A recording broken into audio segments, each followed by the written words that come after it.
Tonga soeto amin'ny fanatrehan'Andriamanitra amin'ny tsy marainty dao tsika no vaofantanantsika ho mariky ny fiarabantsika arabaina ihany koa ianao natratra nyity taona vaovao ty dao tsika hitsangana avy hatrany satria efa eto Jesosy dia andao ty fotoana ty tena tokantsika ho an'Andriamanitra ninina ho ataontsika androany dia centrentsika any amin'ny Jesosy foana alleluia dao aloha mbola itehan-tananao anotompo satria eto Jesosy dia omeo voninahitra Jesosy amin'ny alalan'ny tehan-tananao mafy dia mafy amin'ny tsy marainty raha tonga etsika dia dao tsika iravoravo sy faly eto amin'ny fanatrehan'Andriamanitra satria raha natratra an'izao taona vaovao zao tsika dia tena fahasoavana sa tsy izany ve raha resy lahatra any amin'izany ianao dia hofahofa any amin'ny lanitra ny tananao dia lazao hoe fahasoavanao aty taona ity misaotra Jesosy fa noho ny fahasoavanao dia toy izao izay merci Seigneur car nous sommes là aujourd'hui par ta grâce. Alléluia, alléluia. Dao tsika ao anatin'ity ravolo ty ravoravo sady laza hoe fahasoavanao tompony matoy izao anay atomboy amin'ny tehan-tanana. Acclamons fort pour le Seigneur.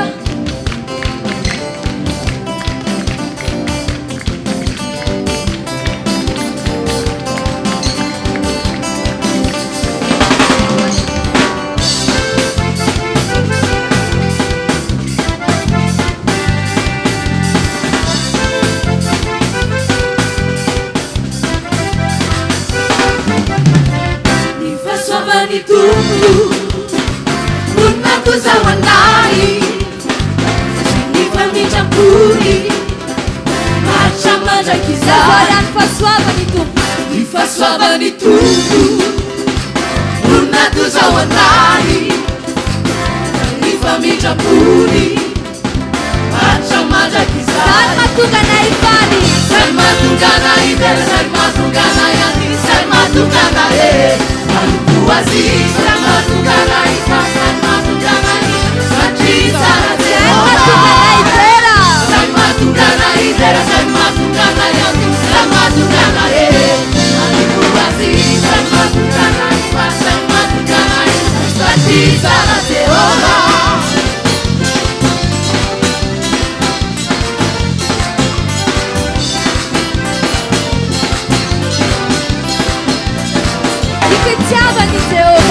Fitiava di Jehovah anamatsika tombonandro lany fitahiny ilainantsika fitiavany Jehovah fitiavany Jehovah anamatsika tombonandro lany fitahiny ilainantsika isanandro zay matongana itera zay matongana yandi zay matongana manompo azy zay matongana ifany zay matongana irafsatrizara Jehovah zay matongana itera zay matongana yandi zay matongana manompo azy zay matongana ifany zay matongana irafsatrizara Jehovah.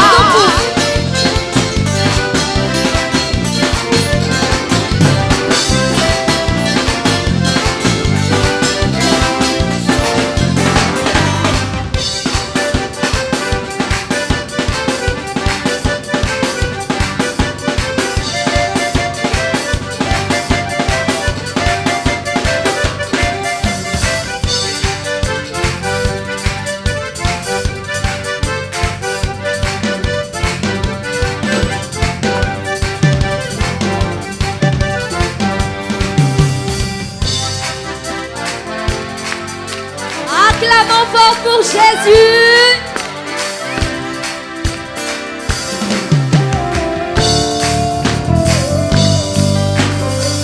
Seigneur, c'est avec une immense joie que nous te servons ce matin. Gira si fali Ankalasa não sairá. Nous t'honorons, nous t'exaltons sur le Seigneur. Não manda Ei, fita ina no menal online. Quando não me figurina no assanjar. Las almas marchar, gira si fali. Gira si fali, ankalasa não sairá. Yesus cariuga no mana kita Hey hey no finalina no menau andai Descena mi Filipina no asana Chantons ensemble. Yari fali, yari vera Anche l'altra si avvisa Yari fali, yari vera Yari yuga no magari Sara ya no Sara incinta Sara ya no Yari fali, Yari fali, yari vera Anche l'altra si avvisa Yari fali, yari vera Yari yuga no magari Sara ya no. Sara ya no Sara incinta Sara ya no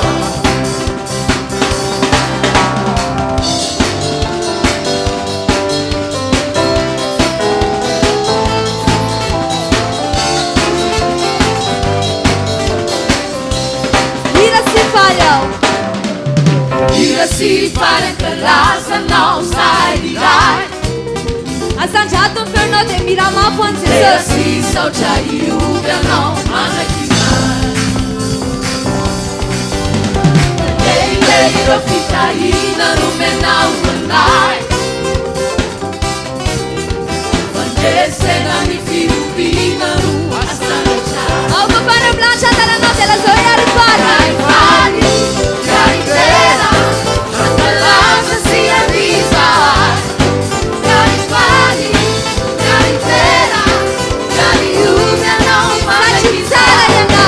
Sara ya no, Sara incinta, Sara ya no. Yari fali, Yari fali, yari vera, anche l'altra si avvisa. nous te célébrons pour qui tu Yari es. fali, yari vera, yari yuga no Car tu es un magari Dieu bon. Sara ya no, Sara incinta, Sara ya no. But Sara ya no. Sara ya no, Sara incinta, Sara ya no. La Zoya, but Sara ya no tutto. Sara ya no, Sara incinta, Sara ya no.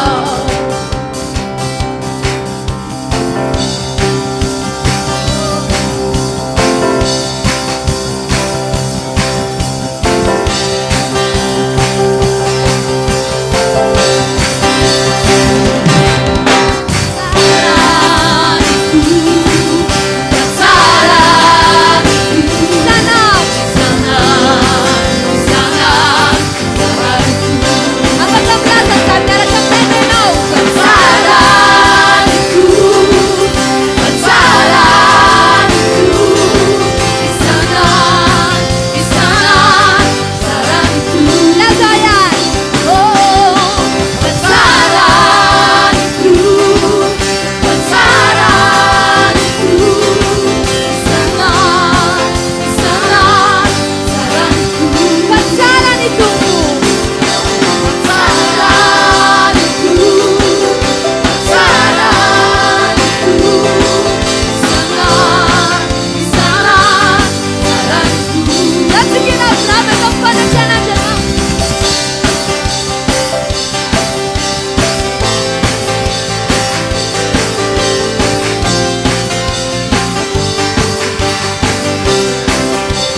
fahafahana ihany fa tsara ny tompo fa tsara ny tompo fa tsara ny tompo isanandro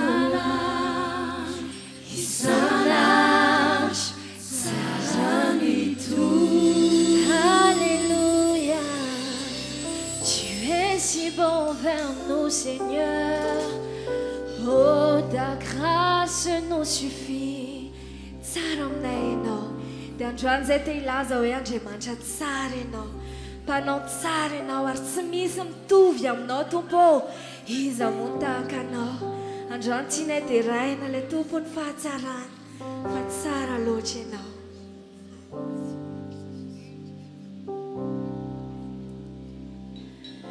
fa tsara ianao magaga tsara ianao lazao tsisy mitovy aminao tsisy mitovy aminao tompo tsisy toana fa tsara ianao magaga tsara ianao tsy misy mitovy aminao tsisy mitovy il y a une école en toi Jésus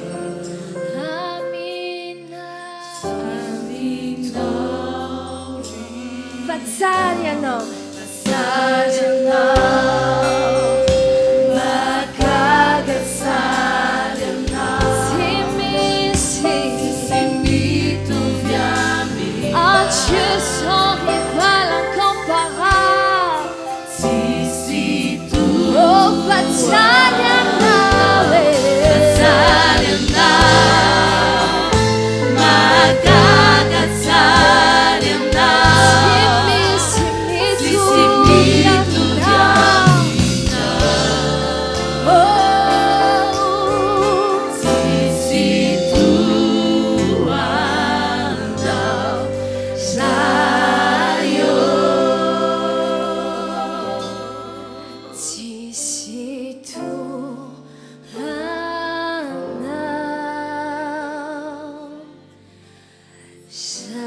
zayo avafany amin'ny lanitra an-tananao dia lazao hoe misaotra Jesosy misaotra Jesosy fa raha tonga amin'izao zahay dia noho ianao Jesosy misaotra ny amin'ny fahasoavanao misaotra ny amin'ny fitantananao anay misaotra ny amin'ny fitondranao anay tsara aminay ianao ary androany zahay manompo Andriamanitra tsara sady mpanao tsara mankasitraka Jesosy sakafo ny vavanao dia lazao hoe oh Jesosy mankasitraka anao fa natratra ny ty taona vaovao ty indray noho ny fahasoavanao tsy no tsisy avy aminay Jesosy tsy no ny ezakaina ny asa vitanay tamin'ny taona lasy fa noho ianao tompo noho ianao Jesosy nous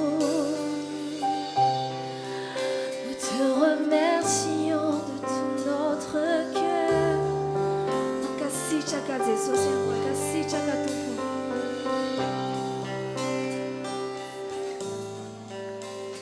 oh tsara ianao tsara aminay ianao Alléluia Alléluia Alléluia daontsika te hatanana mafy any tompo acclamons fort pour Jésus afaka mahazo ny toeranao ianao tonga amin'ny fotoantsika izay ahafahantsika indray mitondra ny fanatitra manome ho an'Andriamanitra dia ho antsika izay hitondra ny ampafolon-karena dia afaka mandrosy atsy anoloana dia ny fanatitra kosa dia tatazana eny am-pitoerana dia ny ampy mbola tsy aterina fa miandry ny fandaminana rehefa avy eo dia ao anatin'ny fanatitra dia mbola hitondra atsika hideran'ny tompo ame voninahitra an' Jesosy amin'ny alalan'ny hira afaka mandrosy tsika izay hitondra ny ampafolon-karena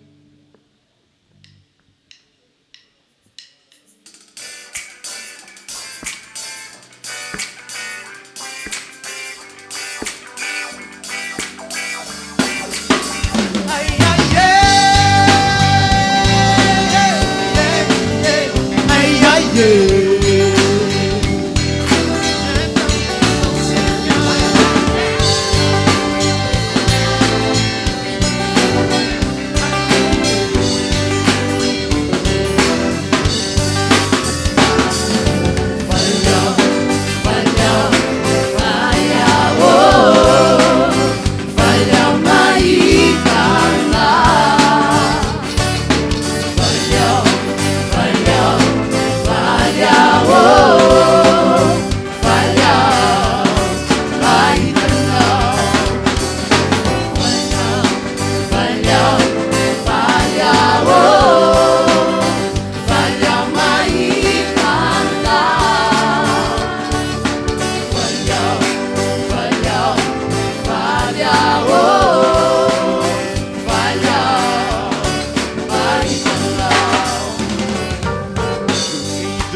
joie quand tu me dis allez viens, prends ma main.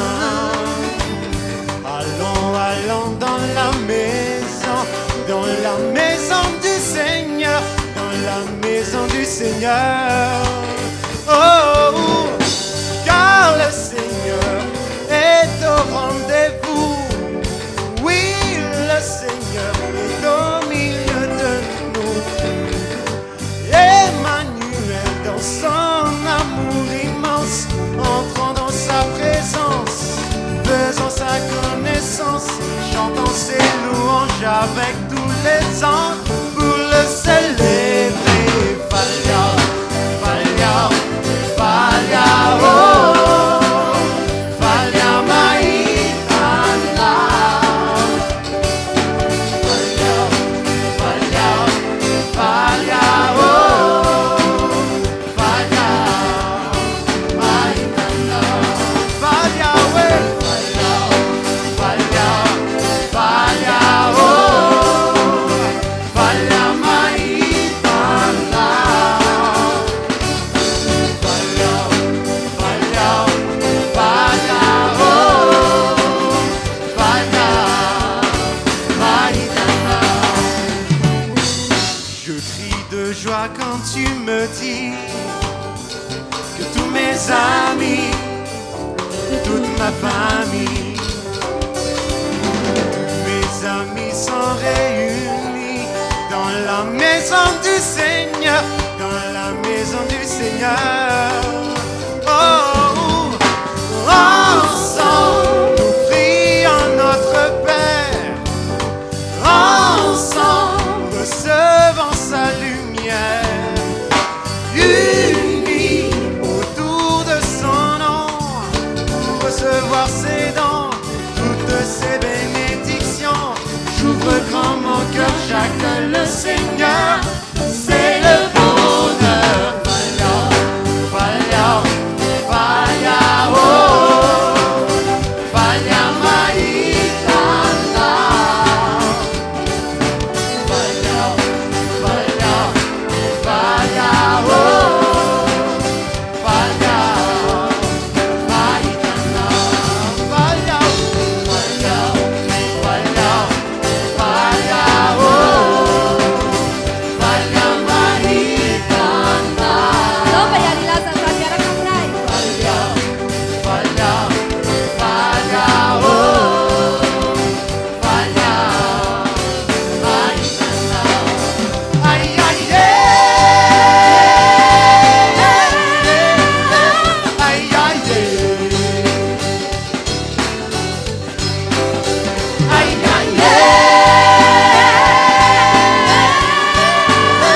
aïe, aïe,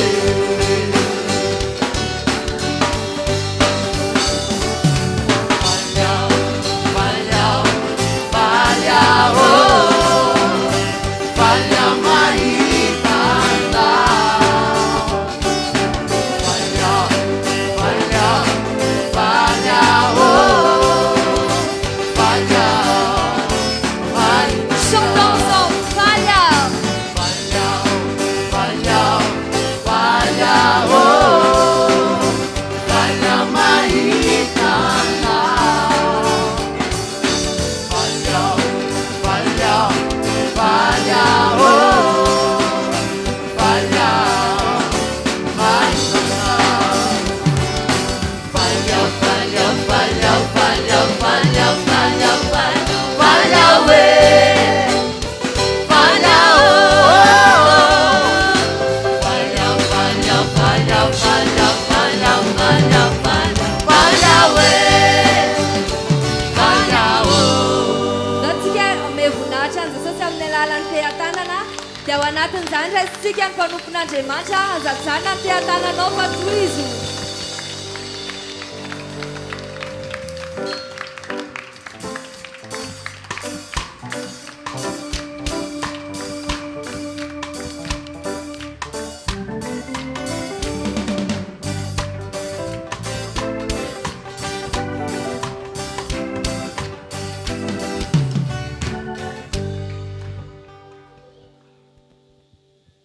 fifaliana lehibe ho anay mivady ny mijory eto anaty anareo miaraba anareo rehetra no zao taona vaovao 2024 zay efa diavintsika izao. C'est une grande joie pour nous de vous saluer aujourd'hui pour cette nouvelle année 2026. Miaraba anareo fiangonana tonga eto izahay no zao taona vaovao 2024 izao. Nous vous présentons nos vœux pour cette année 2026. Miaraba anareo ihany koa zay manaraka an'izao fotoana izao any atokantrano any hatrany ampitan-dranomasina no zao taona vaovao 2024 izao. Nous vous saluons également, vous qui nous suivez en ligne et qui êtes à l'étranger en cette année 2026. Ny teninay aminareo dia itsotra. Voici ce que nous vous disons.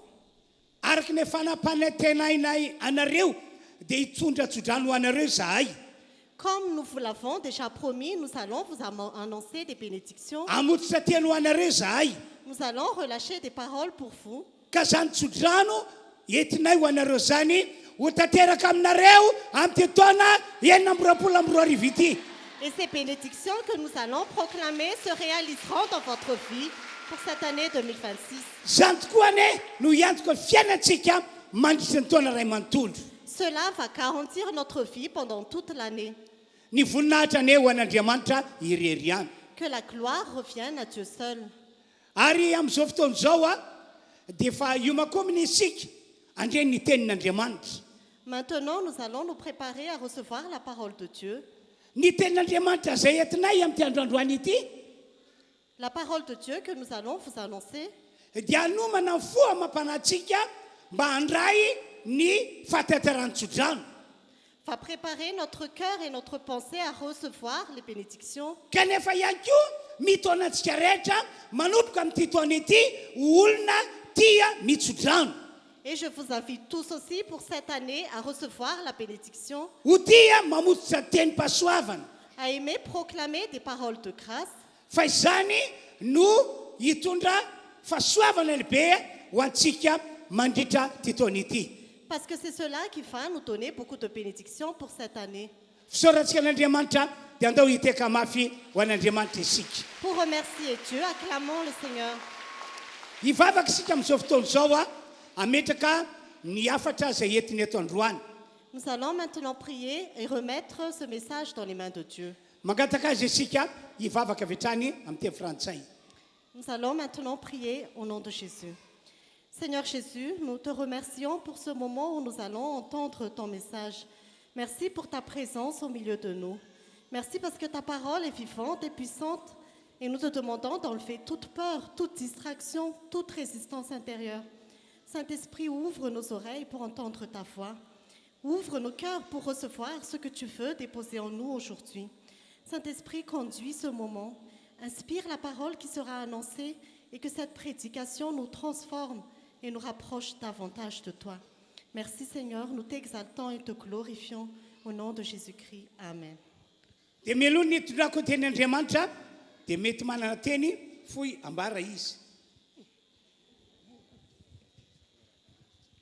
Manao ana daholo tompoko arabainy isika rehetra tratry ity taona 2026 ity ary ny riko dia izao tsy hoe taona andalo fotsiny ity taona ity fa tena hitondra fahasoavana be dia be eo amin'ny fiainantsika rehetra ary ny riko sady inoko dia izao ho tanteraka ne izay riny fonao ho tanteraka ny fikasanao rehetra 2026 tampandresena ho antsika tompoko.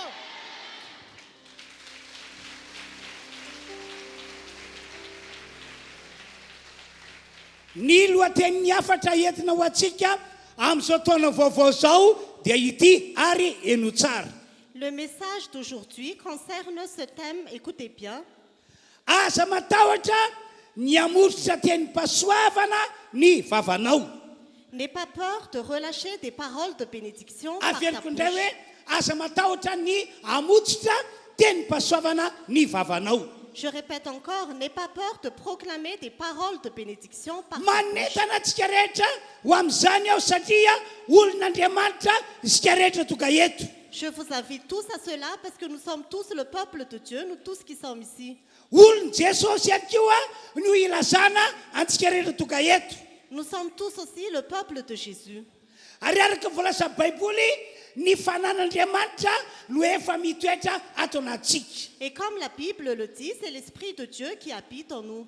Ka aza matahotra ny amotrotra teny pasoavana itsony ny vavanao. Alors, n'aie plus peur de relâcher des paroles de bénédiction par ta bouche. Manentana antsika ihany koa aho rehefa miteny ianao, Je vous invite aussi quand vous parlez, rehefa mamototra teny ianao, quand tu relâches tes paroles, ataova amin'ny finoana izany ahafahan'Andriamanitra manamarina teny alohan'ny vavanao. fais-le par la foi pour que Dieu puisse confirmer les paroles de ta bouche. Mazava be ny témoignage nataon'ny Paul apôstôly ao amin'ny Korintiana faharoa toko fahaefatra dia fahatelo ambin'ny folo. Le témoignage de l'apôtre Paul est très clair dans 2 Corinthiens chapitre 4 verset 13. Toy izao ny voasoratra.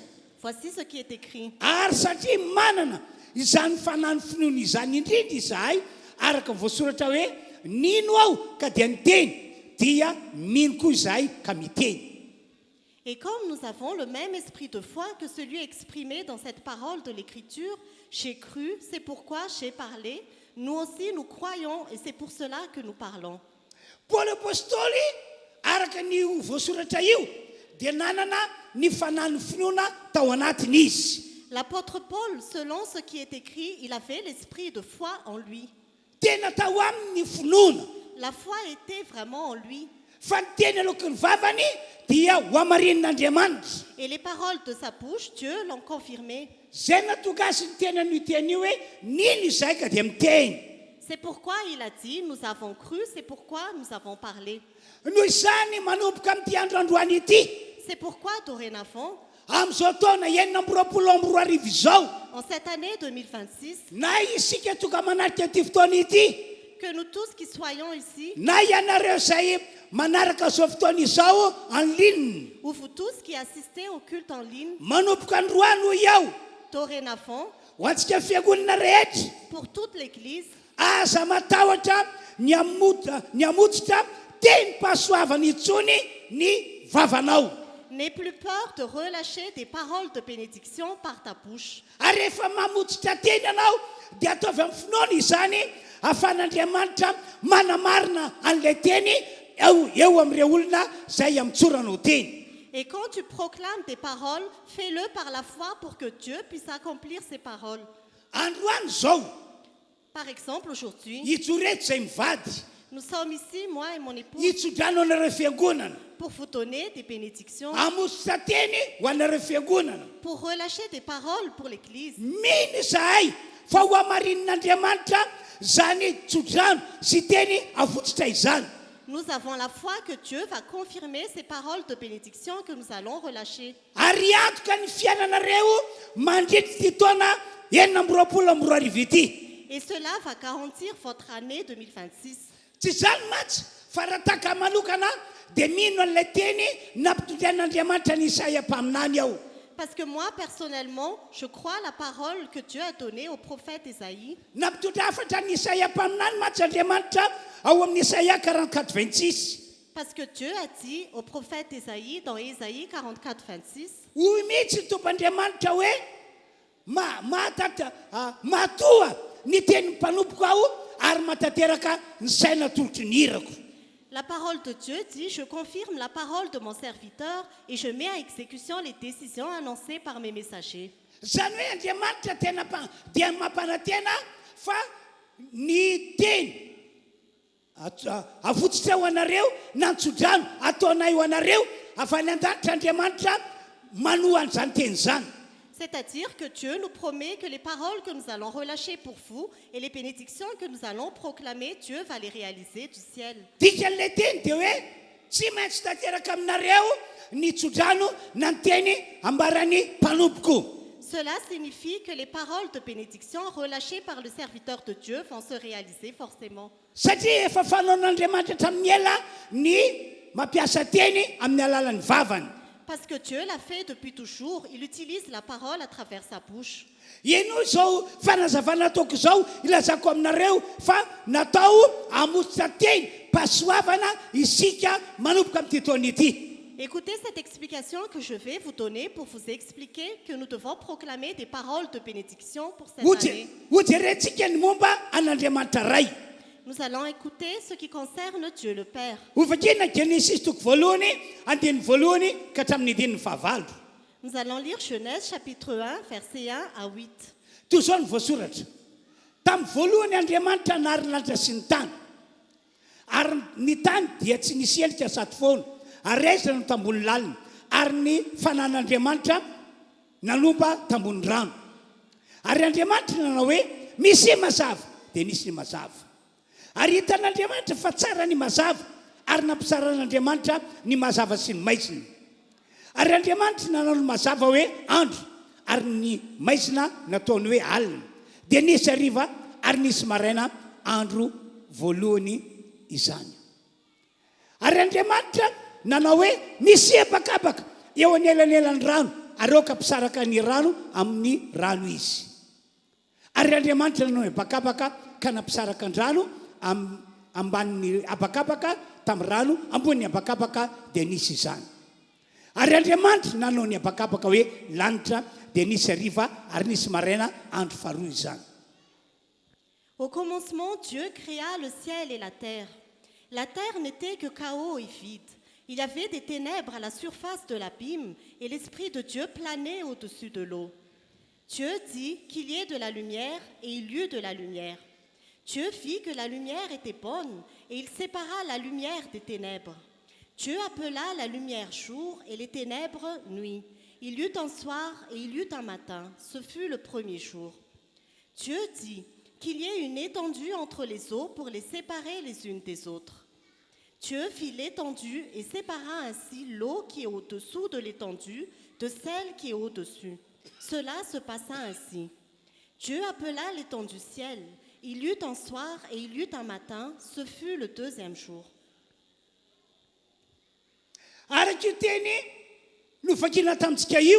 Selon cette parole que nous avons lue, la terre était informe et vide. On ne sait pas comment le qualifier. Mais littéralement, elle était vide et informe. Un jour, Dieu a décidé, parce qu'il était là. Izy no ambaran'ny Baiboly hoe la izy hatrizay hatrizay ka ho mandrakizay mandrakizay. La Bible dit que Dieu existait depuis toujours et pour l'éternité. Dia zao ny fanapakevitra io Andriamanitra io tamin'izany fotoana izany. Et voici la décision de Dieu à cette époque. Ataoko misy endrika ty tany foana sady tsy misy endrika ity. Nous allons donner une forme à cette terre informe et vide. Noho izany dia nampiasa teny izy mba tokan'ilay etaeta sy faniriany ho tanteraka. Alors, il a utilisé la parole pour que son désir se réalise. Tsy nampiasa ny angovony izy. Il n'a pas utilisé autre chose. Fa nampiasa teny Andriamanitra. Dieu a utilisé la parole. Arak'ilay novakiana teo, hoy izy, misy mazava dia nisy mazava. Comme on a lu tout à l'heure, il a dit qu'il y ait la lumière et il y eut la lumière. Nampiasa teny izy. Il a utilisé la parole. Dia mbola nitohizany, ondray izy, misy abakabaka dia nisy ny abakabaka. Et il a encore continué, il a dit qu'il y ait le ciel et il y eut le ciel. Nampiasa teny izy. Il a utilisé la parole. Ary araka voalazan'ny Jaona toko voalohany, andininy voalohany ka hatramin'ny andininy fahatelo. Et comme il est écrit dans Jean chapitre 1 jusqu'à 3, nisy zao rehetra zao tamin'ny alalan'ny teny zay naloaka ny vavan'Andriamanitra. que toute chose a été créée par la parole de Dieu.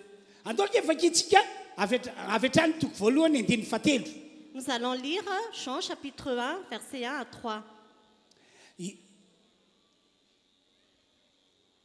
Izy no nariana ny zavatra rehetra ary raha tsy izy dia tsy nisy nariana zao zavatra ary zao na dia ray azy. Io izy voalaza io ny teny aloka vavan'Andriamanitra no nariana ny zavatra rehetra. Tout a été fait par elle et rien de ce qui est a été fait sans elle. Nous parlons ici de la parole qui est sortie de la bouche de Dieu. zay zany ny momba an'Andriamanitra. Voilà ce qui concerne Dieu. Nampiasa teny izy mba iseho ny zavatra rehetra. Il a utilisé la parole pour créer toutes choses. Makasika ny Jesosy indray. Et concernant Jésus, Andovakitsika ny Matito 7:20 ka hatramin'ny 12:20. lisons Matthieu chapitre 21, versets 18 à 22. Ary no niverina maraina ankany tanàna Jesosy dia noana. Ary nahita azo aviavy anankiray teo amoron-dalana Jesosy dia nakeo aminy kanto sy netana inona teo aminy afa-tsy ravina ihany. Dia hoy Jesosy taminy, aza misy voa avy aminao tsony mandrakizay dia maina vetivety foana lay azo aviavy. Ary no nita mpianatra zany dia gaga izy ka nanao hoe nanao ahoana re no dia namaina vetivety io aviavy io. Ary Jesosy namalaka nanao taminy hoe lazaiko aminareo marina tokoa raha manam-pinoana ianareo ka tsy mianahana dia tsy izao natao tamin'ny aviavy zao ihany no vitanareo fa raha iteny mitetelibodry ity azy ianareo ka anao hoe mifindray ianao ka mianjara any an-dranomasina dia ho tonga izany. Ary na inona no angatanareo amin'ny fivavahana atao amin'ny finoana dia ho azonareo. Le lendemain matin, en retournant à la ville, il eut faim. Il vit un figuier sur le bord du chemin et s'en approcha, mais il n'y trouva que des feuilles. Il lui dit, que jamais plus tu ne portes de fruits. Le figuier sécha immédiatement. Voyant cela, les disciples furent étonnés et dirent, comment ce figuier a-t-il pu devenir immédiatement sec? Jésus leur dit alors, je vous le dis en vérité, si vous avez de la foi et que vous ne doutez pas, non seulement vous ferez ce qui a été fait à ce figuier, mais même si vous dites à cette montagne, retire-toi de là et jette-toi dans la mer, cela arrivera. Tout ce que vous demanderez avec foi par la prière, vous le recevrez.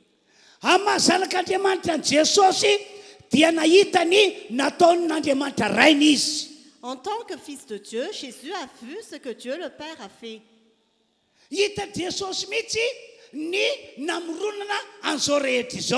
Jésus a vu comment toute chose a été créée. Jésus a entendu le Père dire qu'il y ait la lumière et il y eut la lumière. Jésus a entendu le Père dire qu'il y ait le ciel et il y eut le ciel.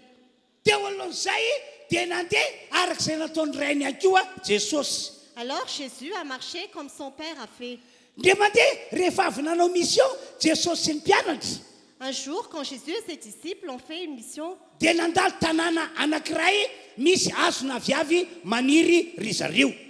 ont traversé un chemin où il y avait un figuier qui poussait.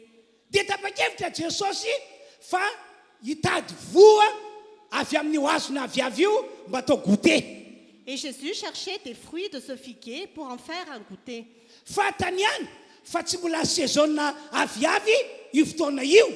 Il savait pertinemment que ce n'était pas encore la saison des figuiers.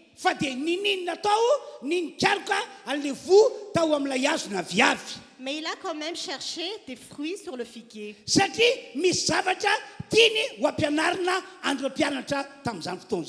Parce qu'il a fait une leçon qu'il voulait enseigner à ses disciples en ce temps-là. Et quand Jésus a cherché des fruits sur le figuier, il n'en a pas trouvé. Alors il s'est écarté et il a dit au figuier, parce qu'il voulait que ce figuier devienne sec. Et il n'a pas utilisé autre chose. Il n'a pas coupé le figuier. Il a utilisé la parole. Comme son père a fait, il a fait ainsi. Il a dit devant tous les disciples,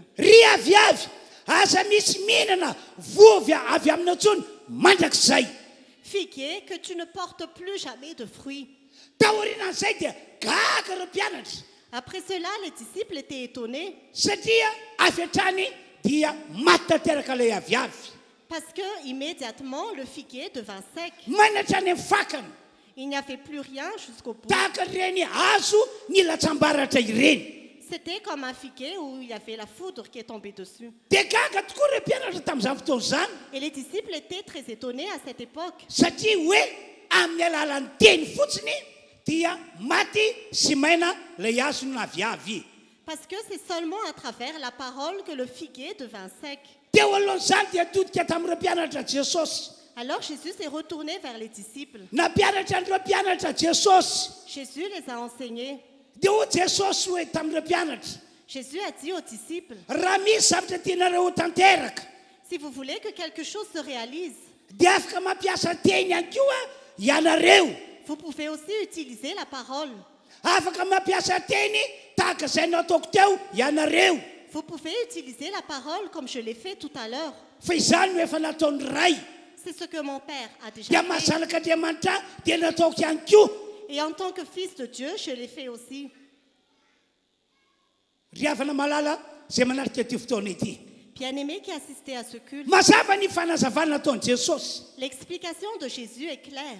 Fa ianareo ho Jesosy tamin'ireo mpianatra. Pour vous, a dit Jésus concernant les disciples, Raha manam-pinoana ianareo si vous avez de la foi, dia tsy izao natao tamin'ny aviavy izao ihany no vitanareo. non seulement vous ferez ce que j'ai fait à ce figuier, Fa na dia ampiasa teny amin'ny tendrombohitra io azy ianareo mais même si vous utilisez la parole, hoe miala teo ianareo, que montagne, ôte-toi de là, mifondrana anaty ranomasina retire-toi dans la mer. ka tsy hanahana ianareo Et si vous ne doutez pas, dia ho tanteraka izany. cela va se réaliser. Nampiasa teny raika io Jesosy Mon Père a utilisé la parole de dia Jésus, nisy izao rehetra izao. et toute chose a été Dia créée. teo masinareo ihany koa nampiasa teny dia maina le azona viavy. Et devant vous, j'ai aussi utilisé la parole et le figuier devint sec. Ianareo ihany koa dia tiako ampiasa teny tahaka izany mba hitranga ny fagagana. Et vous aussi, vous pouvez utiliser la parole pour voir des miracles. Antoaka efa kitsika ny teny firaika amby roapolo hoe Nous allons lire le verset 21. ary Jesosy namalaka nanao taminy hoe lazaiko aminareo marina tokoa raha manam-pinoana ianareo ka tsy mianana dia tsy izao natao tamin'ny aviavy izao ihany no vitanareo. Fa raha hiteny mitetenimbohitra ity azy ianareo ka na hoe mifindray ianareo ka mianjara ny ramasina dia ho tonga izany. Jésus leur dit alors, je vous le dis en vérité, si vous avez de la foi et que vous ne doutez pas, non seulement vous ferez ce qui a été fait à ce figuier, mais même si vous dites à cette montagne, retire-toi de là et jette-toi dans la mer, cela arrivera. Rifiako na rehetra manahaka ity fotoana ity. Chère assemblée qui assistait à ce culte, Afaka mampiasa teny tahaka izany ihany koa isika rehetra manomboka izao. nous pouvons aussi utiliser la parole dorénavant. Satria nahoana? Pourquoi?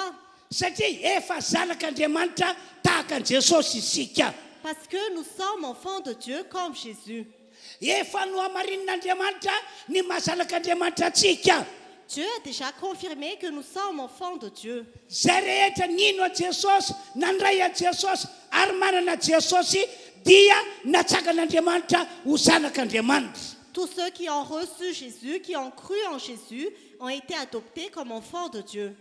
Ary tena zanak'Andriamanitra arabaka teny isika. Et nous sommes littéralement les enfants de Dieu. Jaona toko voalohany dia faha 12. Jean chapitre 1, verset 12. Fa zay rehetra nandray an'i Jesosy dia nomen'Andriamanitra hery ho tonga zanak'Andriamanitra dia izay milo ny anaran'i Jesosy. Mais à tous ceux qui l'ont accepté, à ceux qui croient en son nom, elle a donné le droit de devenir enfants de Dieu. Rifekoana tonga eto zanak'Andriamanitra sika rehetra. Chère assemblée qui est ici, nous sommes tous enfants de Dieu. Raha tena efa ao anatinao Jesosy dia zanak'Andriamanitra ianao. Si Jésus demeure vraiment en toi, tu es enfant de Dieu. Ary manamarina izany ihany koa ny teny nambaran'i Paoly apôstôly. Et cela est confirmé par les paroles de l'apôtre Paul. Hoy izy amin'ny Romanina toko fahavalo andimy faefatra ambin'ny folo ka hatramin'ny andimy fafito ambin'ny folo. Il a dit dans Romains chapitre 8, versets 14 à 17, Andimy faefatra ambin'ny folo aloha. Fa zay tarimy fanan'Andriamanitra no zanak'Andriamanitra. au verset 14, en effet, tous ceux qui sont conduits par l'Esprit de Dieu sont fils de Dieu. Mba hatonga antsika ho azon'Andriamanitra tena hoe atsaka no zanany arabaka teny. Pour que Dieu puisse nous adopter comme ses enfants, littéralement, Ankoatran'ilay finoantsika Jesosy sy ny fandraisantsika azy. À part notre foi en Jésus et le fait que nous l'avons reçu, dia mety izy isika ho tarihan'ny fanan'Andriamanitra. nous devons nous laisser conduire par l'Esprit de Dieu. Aza manaiky ho tarihan'ny fanany devoly mihitsy ianao.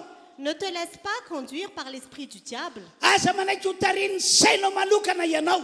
Ne te laisse pas conduire par tes propres Fa aoka pensées, tena anaiky ho tarihan'ny fanan'Andriamanitra. mais accepte d'être conduit par l'Esprit de Faraka Dieu. voasoratra io fa zay tarihan'ny fanan'Andriamanitra no antsoina hoe zanak'Andriamanitra. Car comme il est écrit, tous ceux qui sont conduits par l'Esprit de Dieu sont fils de Dieu. Dia ndiny fa 12 indray. Au verset 15. Fa tsy nandray ny fanapalana devozana ho amin'ny tahotra indray ianareo fa nandray ny fanahy zanaka natsakana zay antsoina hoe abaray io. Ny fanahy dia miara-milaza fanahtsika fa zanak'Andriamanitra isika. Ary raha zanaka dia mpandova, eny sady mpandovan'Andriamanitra no mpiray-lova amin'ny Kristy koa ary raha hatreo zany. Et vous n'avez pas reçu un esprit d'esclavage pour être encore dans la crainte, mais vous avez reçu un esprit d'adoption par lequel nous crions « Abba, Père ». L'Esprit lui-même rend témoignage à notre esprit que nous sommes enfants de Dieu. Or, si nous sommes enfants, nous sommes aussi héritiers, héritiers de Dieu et co-héritiers de Christ. Araka io teny io no Jesosy Kristy izay efa ninoantsika ary niraisika ato anatsika. Selon cette parole, grâce à Jésus-Christ que nous avons cru, Dia antsoina hoe zanak'Andriamanitra isika. nous sommes appelés enfants de Dieu. Ary no mifanahy masina zay ikentsika mba hitarika atsika dia antsoina ihany koa hoe zanak'Andriamanitra isika. Et grâce au Saint-Esprit qui nous conduit, nous sommes aussi appelés fils de Dieu. Fa soavana lehibe zany satria amin'ny mahazanak'Andriamanitra atsika dia nieken'Andriamanitra ho mpandovan'Andriamanitra sady miray lova amin'ny Jesosy Kristy. C'est une grande grâce parce qu'en tant qu'enfants de Dieu, Dieu nous a adoptés, nous sommes héritiers de Dieu et co-héritiers de Christ. Fa androany tsy dia zay loatra no tiako ambara. Mais ce n'est pas vraiment ce que je veux dire. Fa amin'ny mahazanak'Andriamanitra atsika dia afaka mampiasa teny isika mba ho tanteraka zay lazainy vavantsika. En tant qu'enfants de Dieu, nous pouvons utiliser la parole pour que ce que nous disons se réalise. Noho zany manomboka amin'ity androandroany ity. C'est pourquoi dorénavant, Aza matahotra ny mamoritra teny ho an'ny hafa intsony isika fiangonana. n'ayons plus peur de relâcher des paroles par notre bouche. Fa raha misy zavatra tianao hiova amin'ilay olona dia aoka amoritra teny ianao. Si tu veux que quelque chose change pour une personne, alors relâche des paroles. Ary ataovy amin'ny finoana zany teny aloka vavanao zany. Et fais-le par la foi quand tu fais des proclamations. Dia aza matahotra zay mety hitranga ianao. Et n'aie pas peur de ce qui va se passer. Asa mitebiteby ny amin'izay mety fiavarany tena aloka vavanao ianao. N'aie pas peur des conséquences des paroles de ta bouche. Minoa ianareo fa rehefa niteny Andriamanitra dia nisy zao rehetra zao. Ayez la foi, car quand Dieu a parlé, toute chose a été créée. Rehefa niteny Jesosy satria zanak'Andriamanitra izy dia tanteraka zay nolazainy. Quand Jésus a parlé, parce qu'il est fils de Dieu, tout ce qu'il a dit s'est réalisé. Ary amin'ny mahazanak'Andriamanitra antsika ihany koa dia afaka miteny isika ary zay nolazaintsika manomboka amin'ity taona ity dia ho tanteraka izany.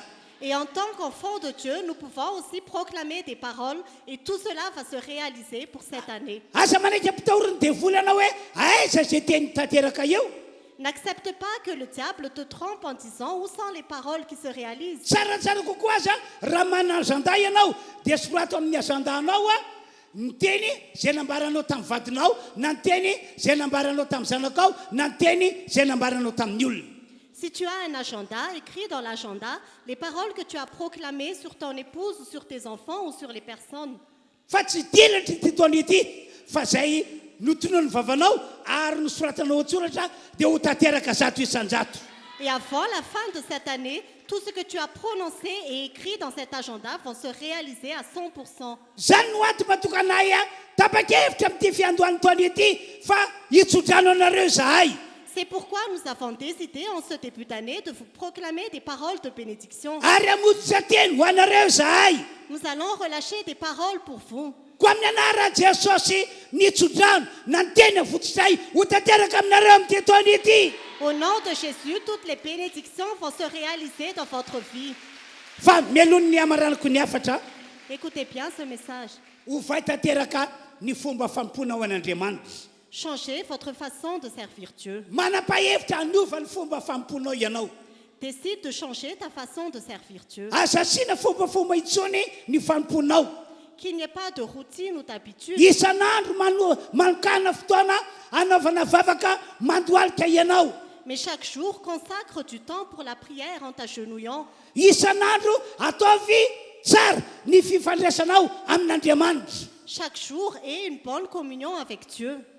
tena ataovy amin'ny fonao rehetra mihitsy izany Fais-le de tout ton cœur.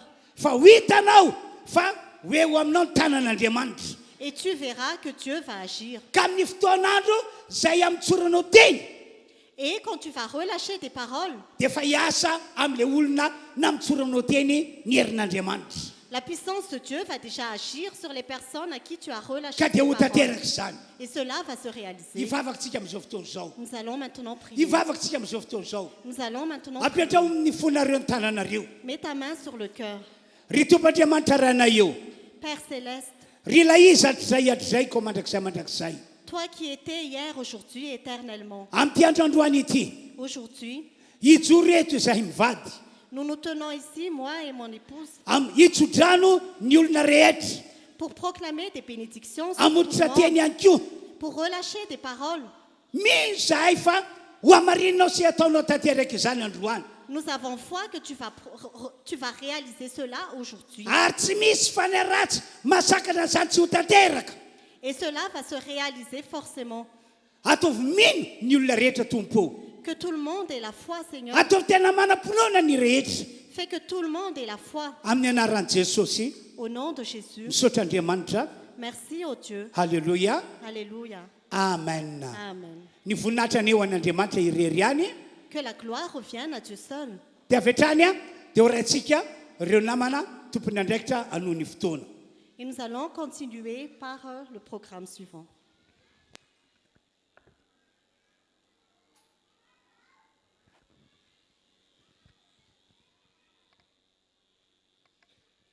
Alléluia.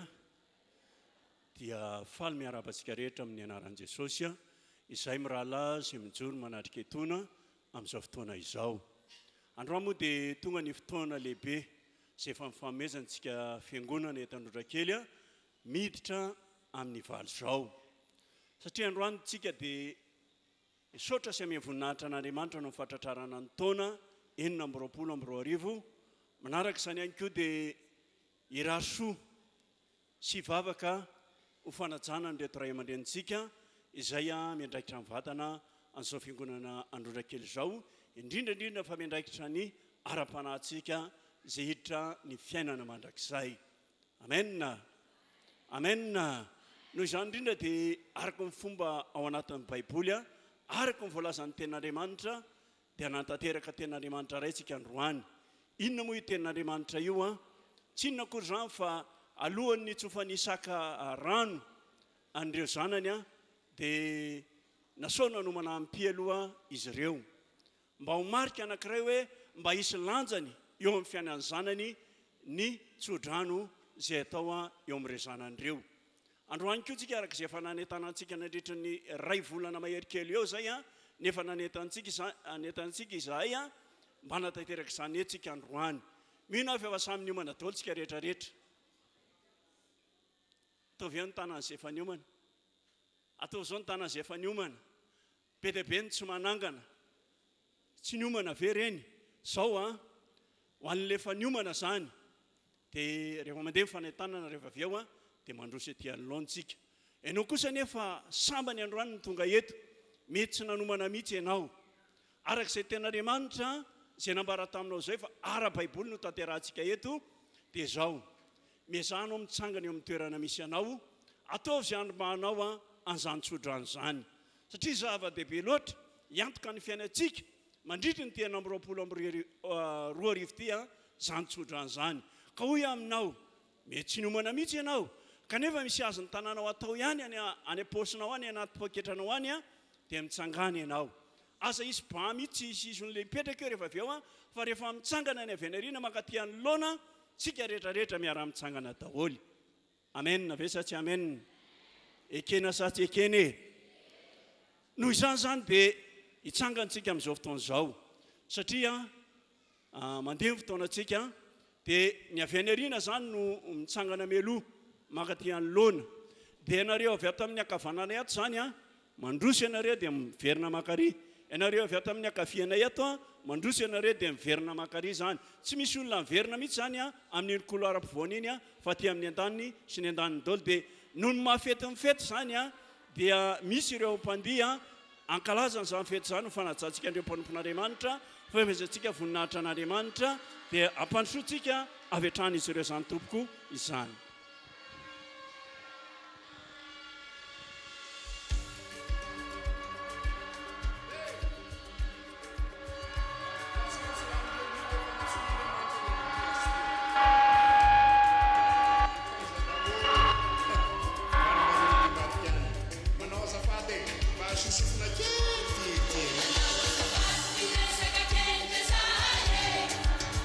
Manawasa chin, manawara food, fahila za.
Alléluia.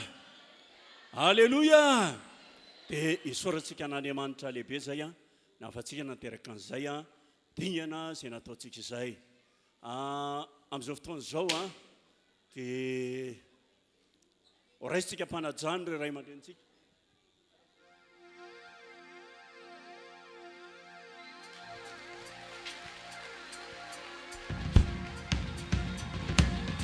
Dia hitsangantsika rehetra, hitsangantsika rehetra ao anatin'izany a, hitsangantsika rehetra dia ao anatin'izany fehikiry izany dia sady mitehaka miorakoraka amin'izany, tsofa mibabamba ao anatin'izany, fandraisantsika an'izy ampanajana mandroso ianareo.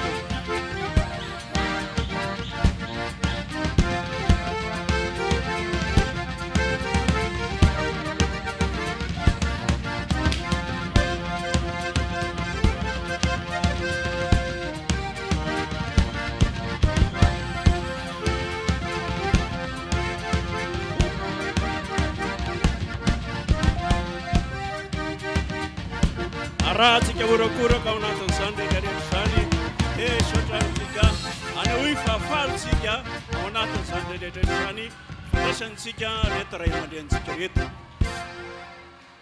Dia amin'izao fotoana izao a, alohany andraisika amin'ny fomba ofisialy ny rahasoan'izy ireo a izay solotenantsika fiangonana dia mentsika azy a ny fitenenana. Dia aorianan'izay a, aorian'izay fitenenana firaritso ataon'ny tompon'andraika izay a avy amintsika fiangonana dia hivavaka ho an'izy ireo tsika. Tonga dia rahasintsika avy hatrany a ny solotenantsika rahasoa tondra teny ho an'izy ireo a anatrehan'izao fatratrarana ny taona vaovao izao tompoko. azafady tompoko ao anatin'izay a dia mandroso avy hatrany a tsika solotena gropy 11 a ka hatramin'ny 20 a mandroso etỳ anoloana tompoko ao anatin'izay saotra ndrondra tompoko Alléluia. Mahazo toerana tompoko. Afaka mahazo toerana tsika rehetra fa tsy angala ihany rehefa avy eo.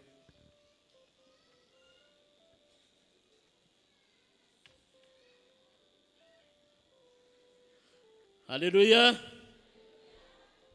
Tompoko lahy sy tompoko vavy. Mialatsiny ny tenako raha mijoro eto anoloana ankehitriny. Ary mijoro ihany koa manoloana anareo ray aman-dreny.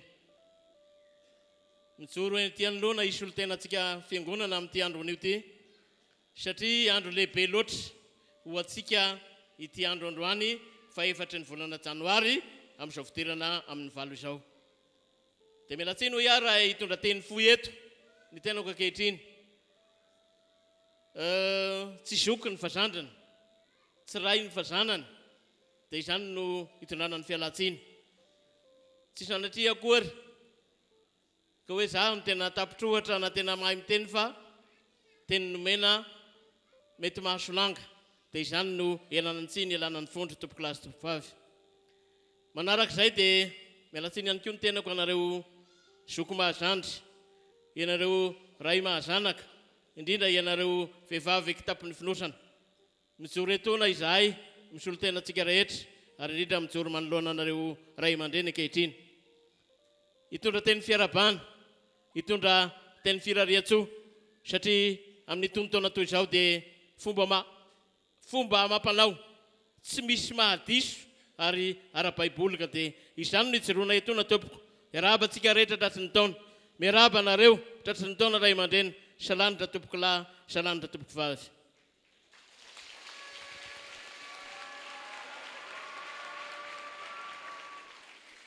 Manaraka izany tompoko dia sambatra raha samy sambatra hono ny ambiaty fa natao famantarana ny taona fa sambatra mihoatra izany kosa itsika mpino eto indrondra kely manana azy mivady reto.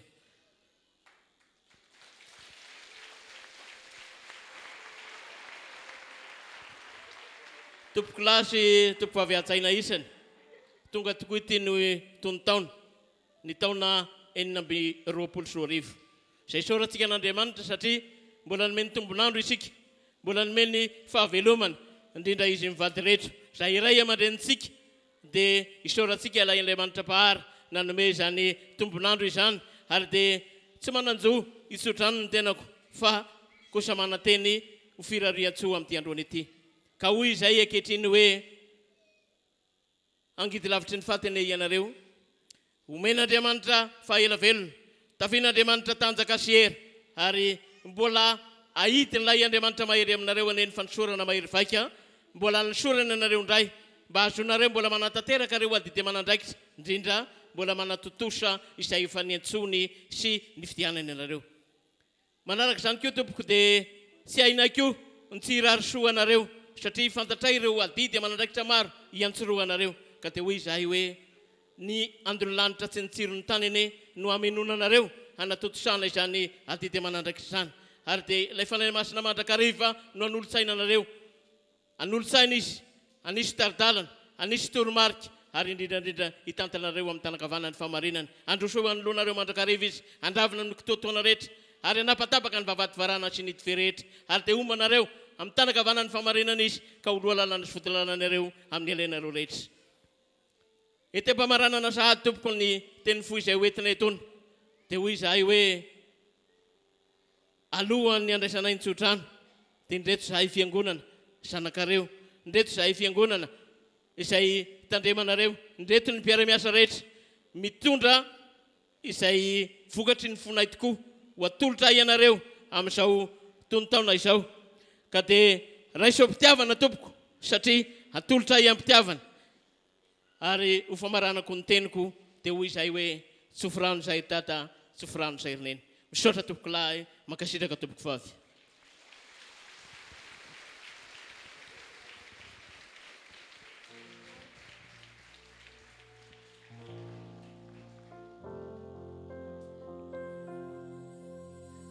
Ia, dia amin'izao fotoana moa araka ny fanambara teo a dia ny teny mety mandalo ihany fa ny vavaka dia mitoetra mandrakizay ka ndehantsika rehetra fiangonana amin'izao fotoana izao hitsangana hivavaka ho an'izy ireo tonoiny ao anatrehan'Andriamanitra izay tianao ho tanteran'Andriamanitra eo amin'ny fiainan'izy ireo sy ny ankonany rehetra zany amin'izao asan'Andriamanitra endreketan'izao atoreo ty ny tanantsika dia hivavaka avy hatrany ho an'izy ireo tsika ry Andriamanitra rainay amin'ny alalan'i Jesosy Kristy tompenao indreto izay fiangonana miditra amin'ny folo amin'izao resy fotoana izao manokana n'ity fotoana ity trotronay mambavaka andreto ray aman-dreny say miandraikitra amin'ny vatana ny niaram-pananay miandraikitra amin'ny vatana zo asan'Andriamanitra hitandrondra kely sy eto Madagasikara eny manerana amin'izao tontolo izao ankehitriny Andriamanitra atotro feno am-pialatananao amin'ny fiainan'izy ireo anjaka feno amin'ny fiainan'izy ireo ianao anapaka feno amin'ny fiainan'izy ireo ianao ary amin'ny asanao rehetra Andriamanitra izay mbola tianao hitondranao an'izy ireo dia apetraka feno am-pialatananao zany Andriamanitra hiasa mahery vaika eo amin'ny fiainan'izy ireo ianao ary hiadin'izy ireo ianao ampandresy an'izy ireo ianao ary anatreha zao tontolo zao Andriamanitra dia mitrotro mambavaka an'izy ireo zay me fahasalamana me hery sy tanjaka mitolozo saina mandrakarivo eo anatrehan'izao asa izay nitondranao an'izy ireo sy anatrehan'ny ankonany ihany koa izy ireo ho voninahitry ny anaranao mankasitraka anao indrindra izay Andriamanitra fa na inona atom-bavaka na inona tombavaka asandratro zao fiangonana izao dia ho tanteranao amin'ny fiainan'izy ireo zany ho voninahitra Andriamanitra misaotra raha eo amin'ny anara maherin'i Jesosynao izany vavaka izany amen dia amin'izao fotoana izao mino fa matontoana ny tontoana dia sarotsika rehetra hifanoroka amin'izy ireo hifampiarahaba an'izy ireo kanefa raha zao akamaroantsika izao dia tsy ho vitsy zany fa zao no ataontsika raha isika ny tanantsika dia atolotsika ty amin'ny vavantsika dia atolotra an'izy ireo sady mitentsika hoe tiana hibianareo pastera mivady paonane anareo sy ny ankonanareo manisa telo ao tonga dia lefantsika izay isa roa telo tiana hibianareo pastera mivady tsofina irano anareo tratra amin'ny paonane tain'Andriamanitra anareo sy ny ankonanareo amen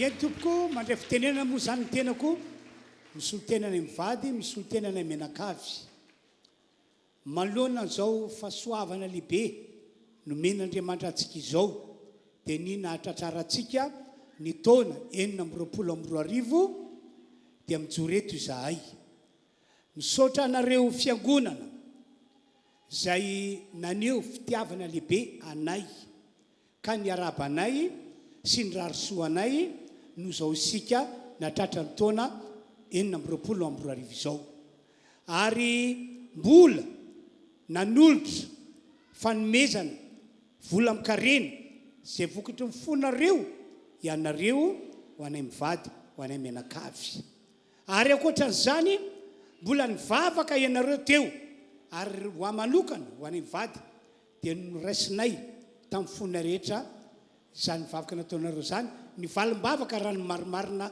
kokoa ka dia manefisaorana sy fankasitrahana anareo tokoa izay mivady sy izay menakavy tompoko ny voninahitra ny ho atolotra ho an'Andriamanitra ray zanaka fanay masina dia androany araka ny efa nambaranay taminareo efa andro maromarona volana vitsivitsy dia hitondra tsodrano sy hamotsitra teny ho anareo izahay araka ny afatra izay nambara teo dia izay mivady zany zao no anokatra n'izay fitsofana rano sy famitsorana teny izay ho anareo rehetra izay tonga eto sy anareo manaraka zao fitoam-pivavahana izao amin'ny alalan'ny Facebook na amin'ny alalan'ny YouTube dia aorinan'izay raha hetsika anareo hamototra teny dia ho hitanareo fa hiasa ny voninahitr'Andriamanitra anio ny heriny amin'ny alalanareo tokoa izy ka dia ny voninahitra ny ho an'Andriamanitra herihery ihany samia mankatoerantsika tompoko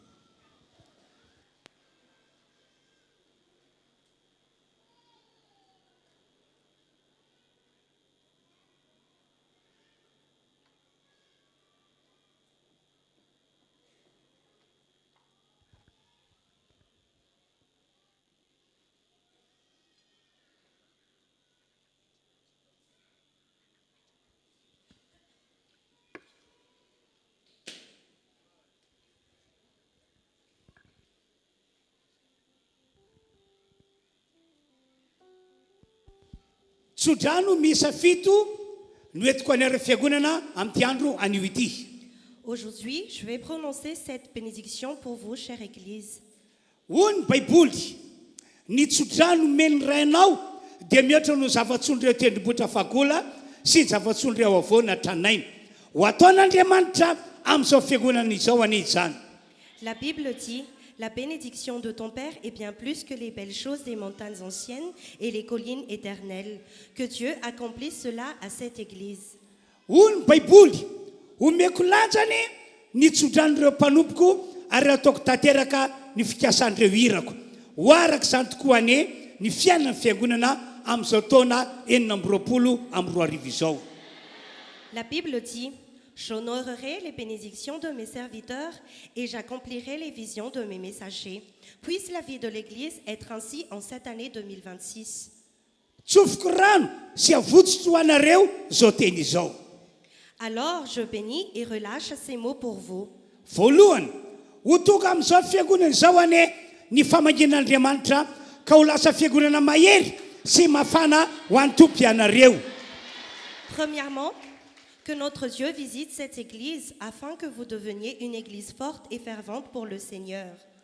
Taona 2024 ombanareo ny tompandriamanitra ka hitombo sy hitatra ianareo na eo amin'ny ara-panahy na eo amin'izay zavatra rehetra ataonareo ho aminareo anie ny tanan'Andriamanitra.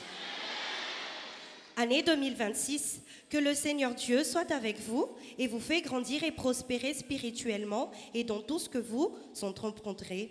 Que la main de Dieu soit avec vous. Faharoa tonga ny fotoana amin'izao taona izao no anandratan'Andriamanitra ty fiangonana ity.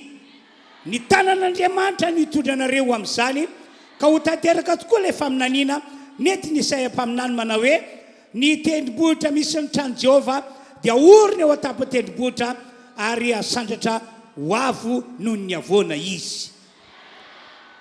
Deuxièmement, le moment est venu, en cette année, Dieu élèvera cette Église.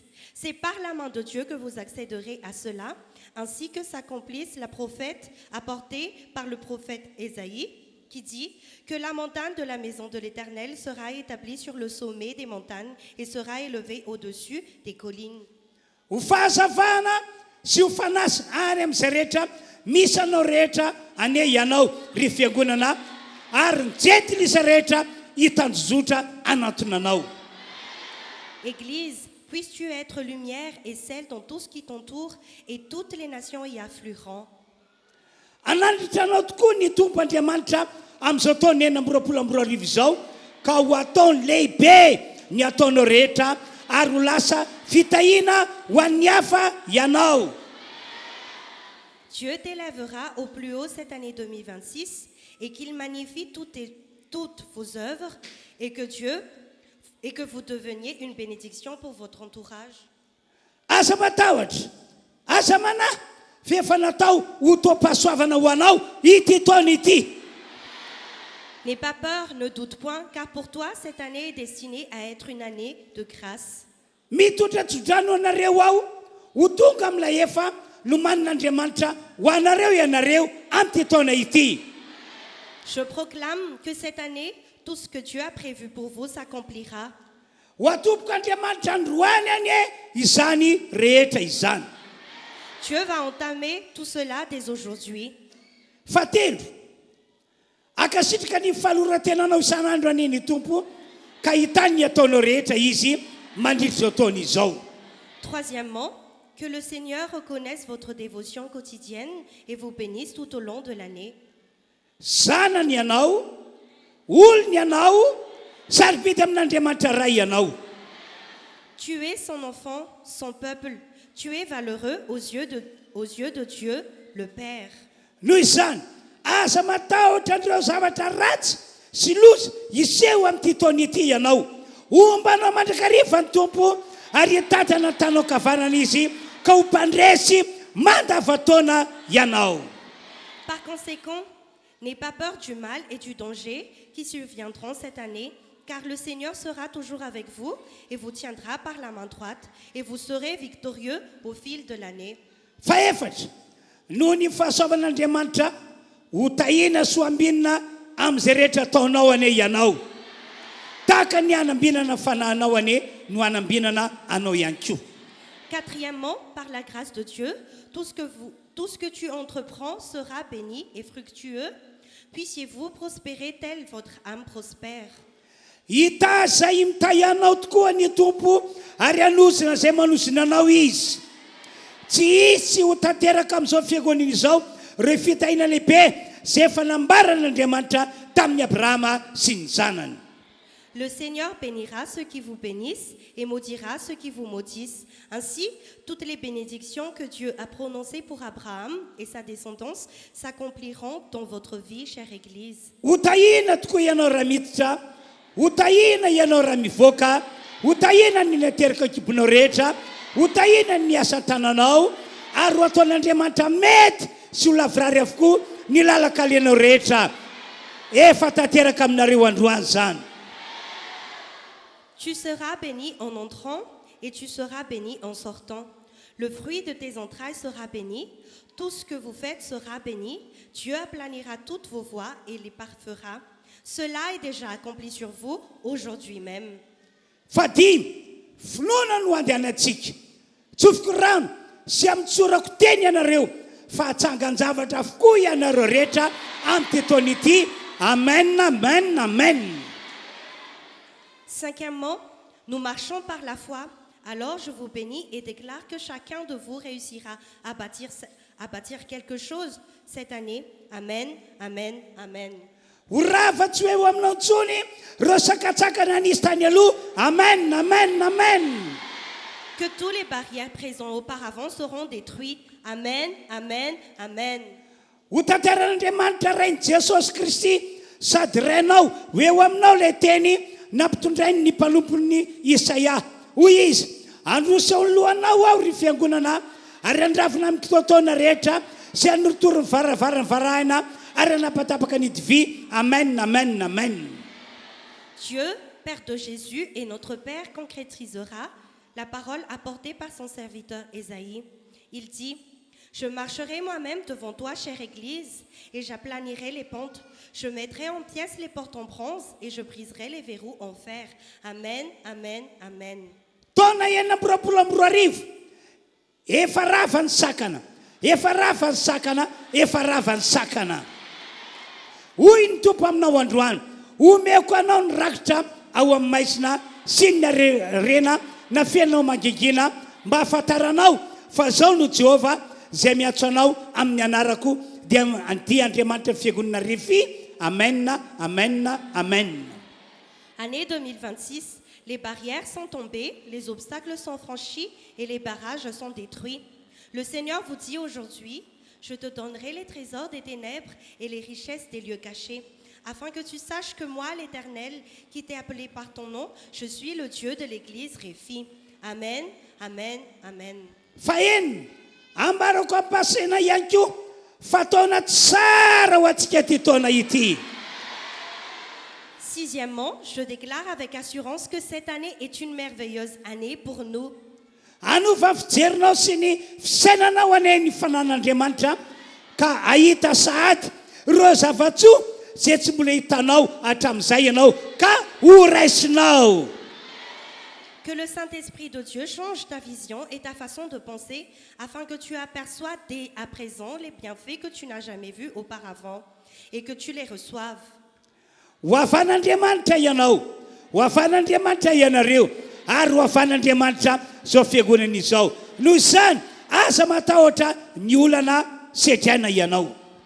Dieu te mettra en avant, il vous mettra en avant, Dieu mettra en avant cette église. De ce fait, n'aie pas peur des épreuves à traverser. Ambaraka eto anatrehan'Andriamanitra izao teny velona natao anareo izao. Ny fandresen'i Abrahama no fandresenao, ny fandresen'i Isaka no fandresenao, ny fandresen'i Jakoba no fandresenao, ny fandresen'ny olon'Andriamanitra rehetra talohanao no fandresenao. No Jesosy sy ny azo fijaliana, ny fandresen'i Jesosy no fandresenao. Mpandresy amin'izay rehetra ataonao ane ianao amin'ny tetoana ity. Je déclare devant Dieu cette parole vivante faite pour vous.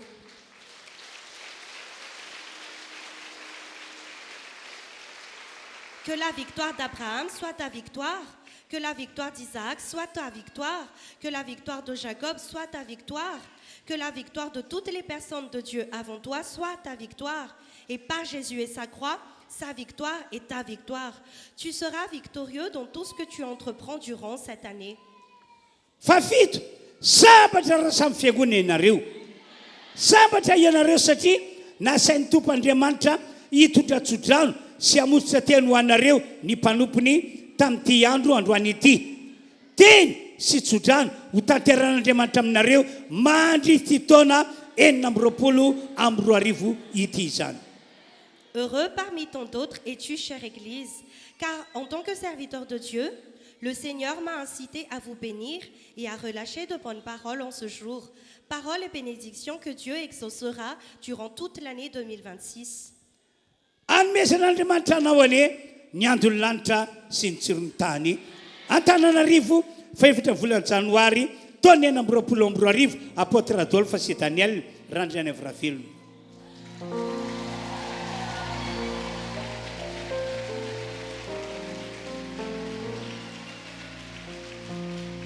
Que Dieu donne la rosée du ciel et la grâce de la terre.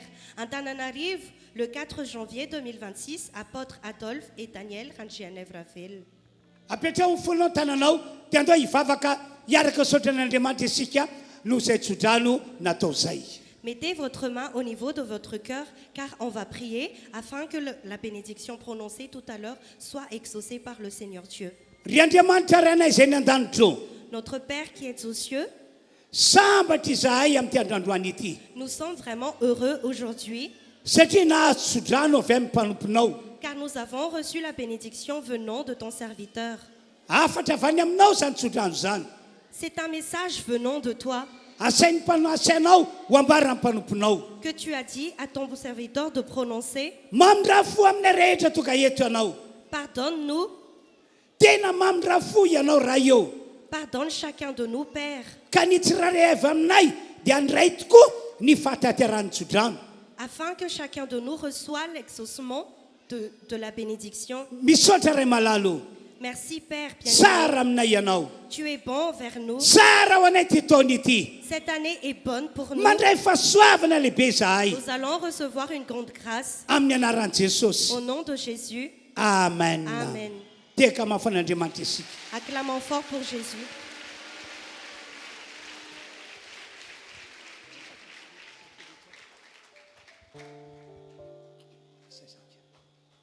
Dia izay moa zany ny tsodrano nentinay ho anareo tamin'ity androandroany ity.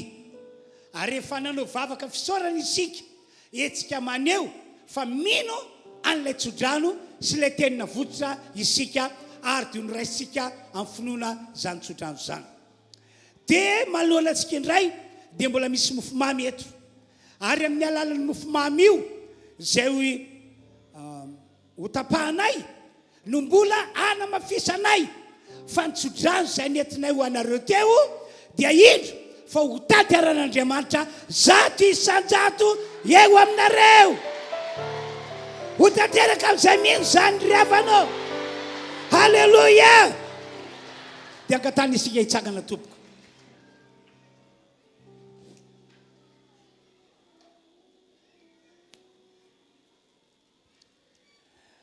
Ny soratra eto amin'ity mofomamy ity fitombona sy fitarana ny taona 2024. Koa amin'ny anaran'i Jesosy Kristy, ny tsodrano izay nentinay teo dia ho hamarin'Andriamanitra ary ho ataony tanteraka 100 isan-jato tokoa amin'ity fiangonana ity.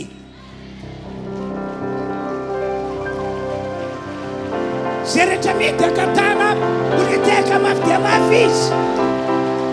Ho tanteraka aminareo anay zany e. Amen. Makatoerana isika. Dia ankoatran'izay dia iroso avy hatrany amin'ny fandraisana fanasan-tompo isika. Mbola raisy ho zava-dehibe ihany koa ny fandraisana. Satria amin'ny alalan'ny fandraisana io dia mbola ho amafisina fa ny tsodrano izay nitsofanay rano anareo teo dia ho ataon'Andriamanitra ho tanteraka eo aminareo tokoa. ary ho tanteraka manompoka androany izany koa dia magataka andreo tompony andraikitra mizara fandraisana mba androso avy hatrany ety anoloana.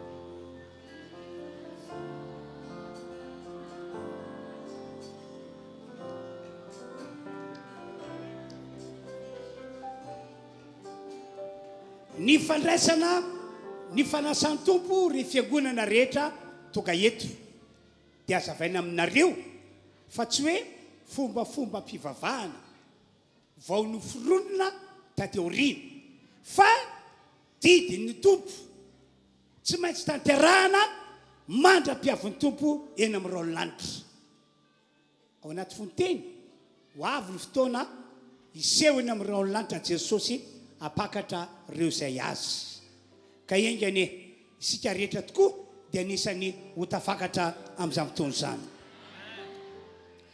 dia ny lehibe indrindra amin'i Jesosy raha nampanao ny fandraisana fanasan'ny tompo izy dia lehibe indrindra mba hatokantsika olon'Andriamanitra sika fiangonana tsy hanadiny mihitsy an'ilay fahafatesan'i Jesosy teo ambonin'ny hazo fijaliana.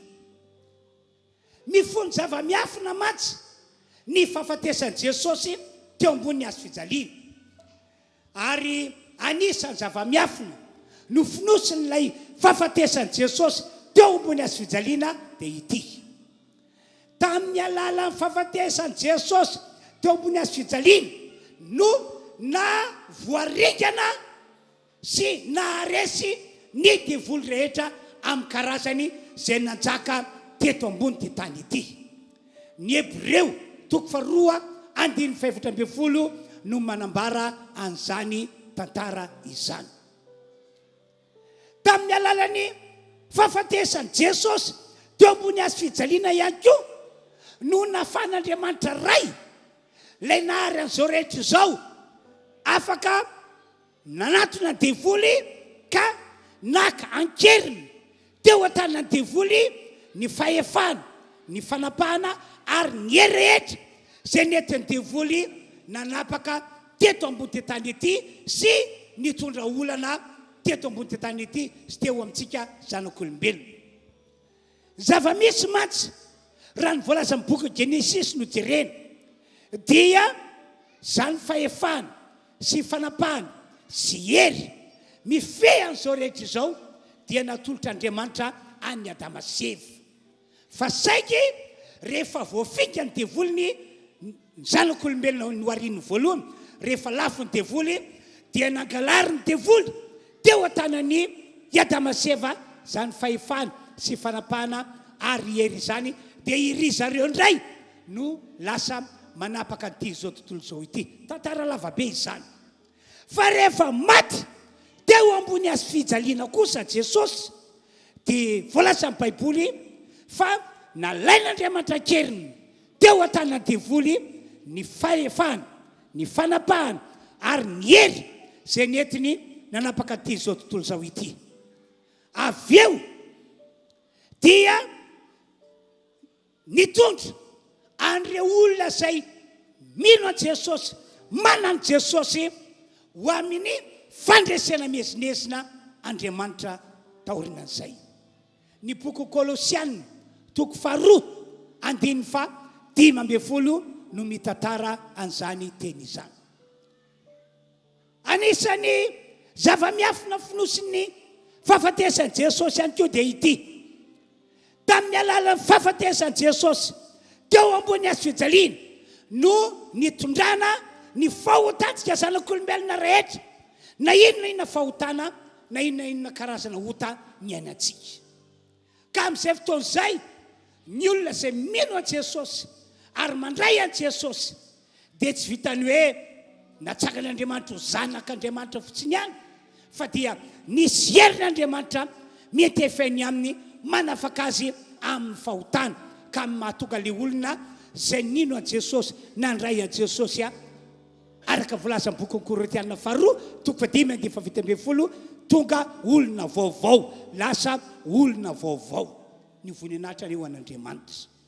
Zay zany no anisany apahany ny mahazava-dehibe ny fandraisana fanasan'ny tompo, natao atsiaro ny fahafatesan'i Jesosy isika.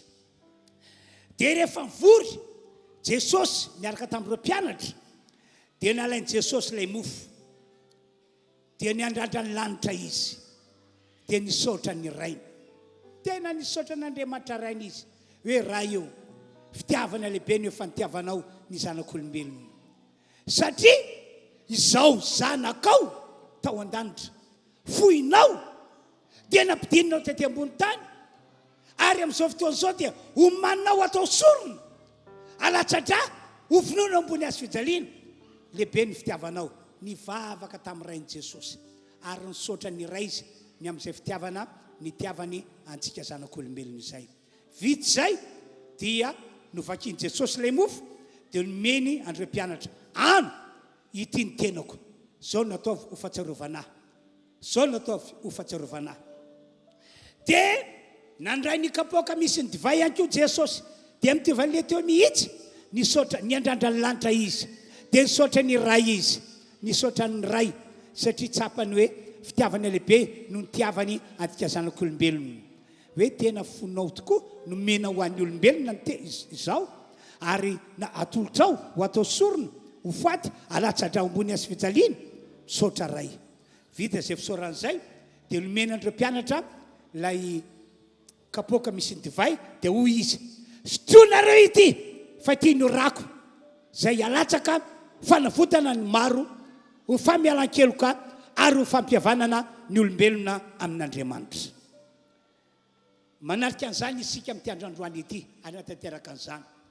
Ary raha vao vita zao fandraisana izao dia amafisina fa le tsodrano izay natao teo dia indro fa tena ho amarin'Andriamanitra zato isan-jato amintsika rehetra izay manarika ity fotoana ity. Amen.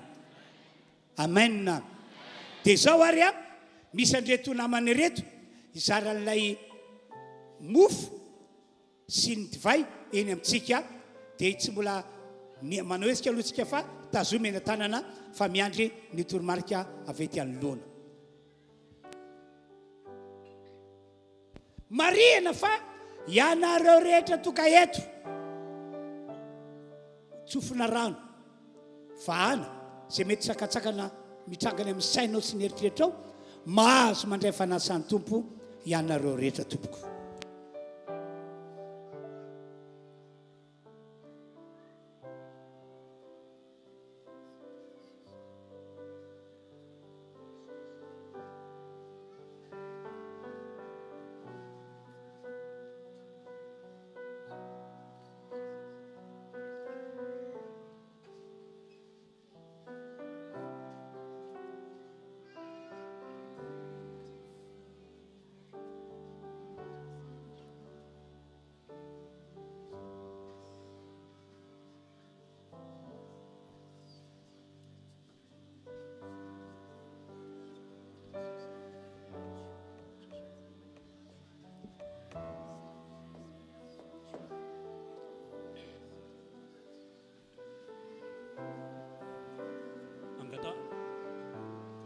Angatana daholo tompoko itianana antsika ao anatin'izany tompoko.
iarahantsika manao la hira hoe maniry mafy aho ataontsika amin'ny fotsika rehetra eo anatren'ny tompo izany.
Atsakany tanana zay tsy mbola nazo divay izy atao bony aby zany.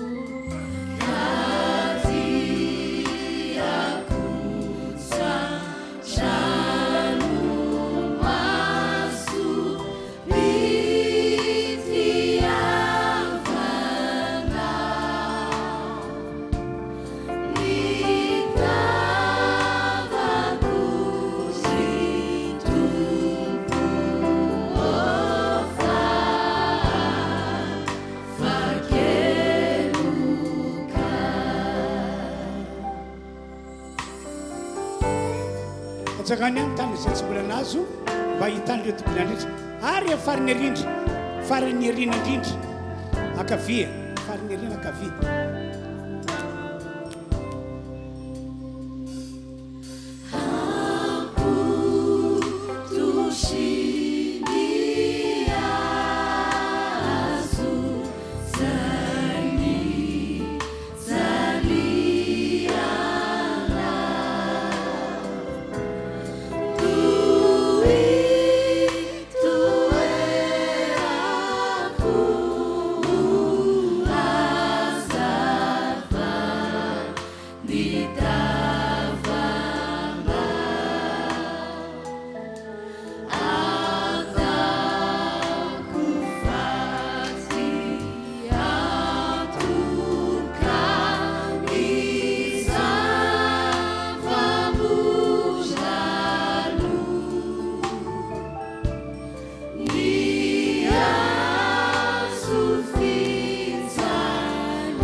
Araky ny fanambarako taminareo teo nandray ny mofo Jesosy dia tazomina tanana enko zany mofo ivavaka isika.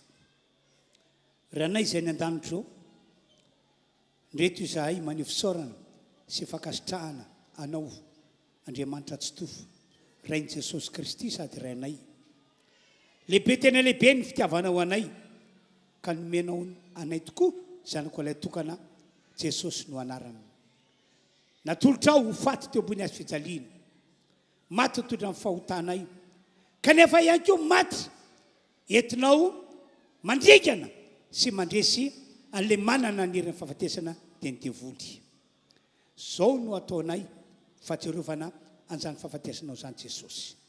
Misaotra tompo. Amen. Ano ny mofo zay tenan Jesosy. Zao no nataontsika fahatsiarovana ny fahafatesana.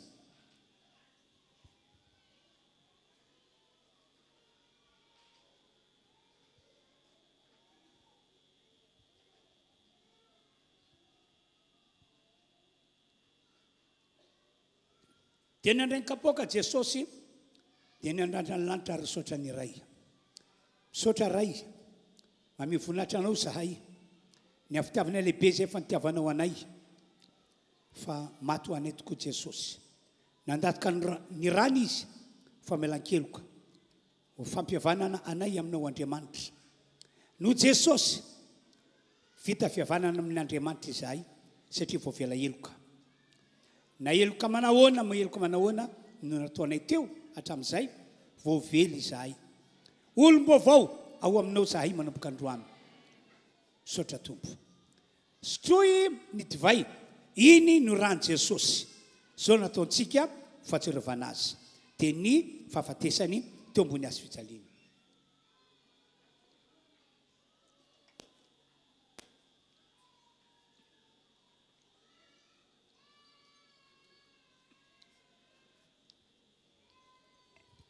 Misaotra anao zahay Andriamanitra fa afaka nanarika ny ela-tapatrao teo. Ny tera, ny aja ary ny voninahitra dia atolotra ho anao Andriamanitra atsoto, lay izy hatrizay ka ho mandrakizay. Misaotra amin'ny anaran'i Jesosy. Amen.